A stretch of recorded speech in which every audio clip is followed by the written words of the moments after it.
দক্ষিণ কোরিয়ার সর্বনিম্ন দরদাতা প্রতিষ্ঠানকে কাজ না দিয়ে একচেটিয়াভাবে ভারতীয় প্রতিষ্ঠানকে স্কুলের বই ছাপার কাজ দেওয়ার অভিযোগে জাতীয় শিক্ষাক্রম এবং পাঠ্যপুস্তক বোর্ড এনসিটিবির সাবেক কর্মকর্তাদের বিরুদ্ধে তদন্তে নেমেছে দুদক। সকালে এনসিটিবি ভবনে অভিযান চালিয়ে পাঠ্যপুস্তক ছাপায় অনিয়মের নথিপত্র জব্দ করেন দুদকের কর্মকর্তারা। এদিকে বিদেশে পাচার হওয়া টাকা ফিরিয়ে আনতে ইউরোপীয় ইউনিয়ন সহ 12টি দেশের আশ্বাস পাওয়া গেছে বলে জানান দুদকের মহাপরিচালক। জেমসন মাহবুবের রিপোর্ট। জাতীয় শিক্ষাক্রম ও পাঠ্যপুস্তক বোর্ড এনসিটিবি ভবনে সকাল থেকে অভিযান চালায় দুদক।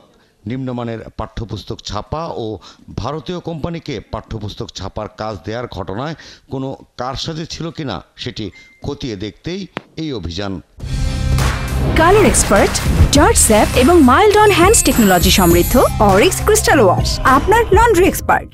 দুদকের অভিযোগ 2011 সাল থেকে আন্তর্জাতিক দরপত্রের মাধ্যমে প্রাথমিকের বই ছাপার কাজ শুরু হয়। এতে অংশ নেয় ভারত ও দক্ষিণ কোরিয়ার বেশ কিছু মুদ্রণ প্রতিষ্ঠান, কিন্তু পতিত সরকারের আমলে একচেটিয়া কাজ পেয়ে আসছিল ভারতীয় প্রতিষ্ঠান। অভিযোগ আছে ভারতের কৃষ্ণা ট্রেডার্স, বিকে উদ্যোগ, কপসন, প্রীতম্বরা বুকস ও সুদর্শন বোর্ড অ্যান্ড পেপার্স নামের প্রতিষ্ঠানগুলোকে এনসিটিবির সাবেক চেয়ারম্যান নারায়ণ চন্দ্র সাহা ও ঢাকা বিশ্ববিদ্যালয়ের দুজন শিক্ষক কাজ পাইয়ে দিতেন। কতভাবে যে তারা ব্যবসার মধ্যে বিজনেস ঢুকে দেয়, আমি নিজেও অবাক হয়ে গেছি। তবে এইবারে আপনার ধরেন এইবারে তারা খুবই আশাহত। তাদের বিরুদ্ধে সময়মতো কাজ শেষ না করা ও নিম্নমানের বই সরবরাহের অভিযোগ থাকলেও কোনো ব্যবস্থা নেননি এনসিটিবির তৎকালীন চেয়ারম্যান। বই ছাপার কাজে তদারকির উদ্দেশ্যে কয়েকবার ভারত ভ্রমণও করেন নারায়ণ চন্দ্র সাহা।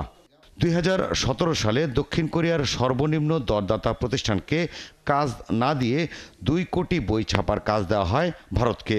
এসব অনিয়মের অভিযোগ খতিয়ে দেখছে দুদক। বাংলাদেশের প্রকাশনীকে বাদ দেয়া, ভারতের প্রকাশনীকে বই ছাপানোর দায়িত্ব দেওয়া এবং এর প্রেক্ষিতে বাংলাদেশের কোনো বৈদেশিক মুদ্রার কোনো ক্ষতি হলো কিনা এটা যাচাই করার জন্য আজকে এসেছি।